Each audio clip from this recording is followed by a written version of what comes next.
कैसे? हाँ आई सिखाऊँ तो। कैसे हो आप सब? खाना खा लिया? दूध भी पी के आए हो घर से? अच्छा सीधे बैठ जा। ये देखो ये किस चीज की कहानी है बताओ। ऊपर क्या नाम लिखा है? बेटा। माँ बेटा। माँ बेटा। माँ दिखने नहीं दिया नाम। माँ बेटा ठीक है। मैं आपको ये आपको पीछे पीछे रिपीट करना, ज्यादा जोर से एकदम सीधा ठीक है। धीरे से ज्यादा शोर नहीं करेगा एकदम चुप। बरसात के दिन अभी अभी बीते थे। नदी के उस पार खूब हरी घास उग आई थी। नदी के रेतीले तट की चट्टानों में कई दिनों से गधों का एक झुंड बरसात के थमने की प्रतीक्षा कर रहा था। पानी थमा और नदी की धारा कुछ कम हो गई तो रेतीले दलदले में से गधों का झुंड चल पड़ा।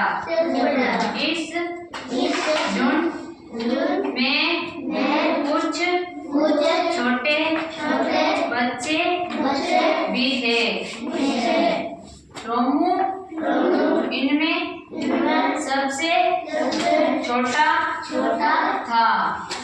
माँ भी जब रेतीले दलदल में आगे चल पड़ी तो रोमू भी उसके पीछे पीछे भागा खड़ा हुआ।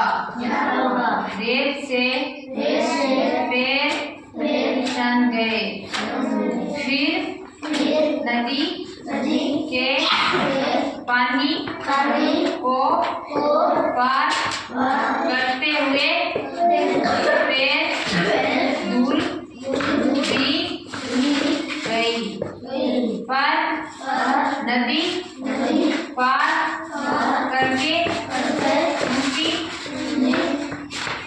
पर चढ़ते हुए रोमू का पैर चट्टान से टकरा गया और वह घायल हो गया।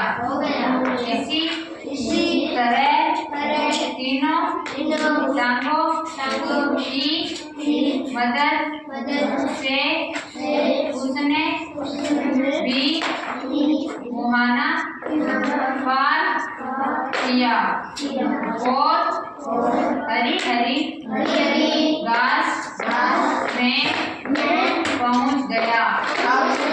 गधों का झुंड हरी घास को देखकर उस पर टूट पड़ा और जल्द ही आगे बढ़ गया। रोमू की माँ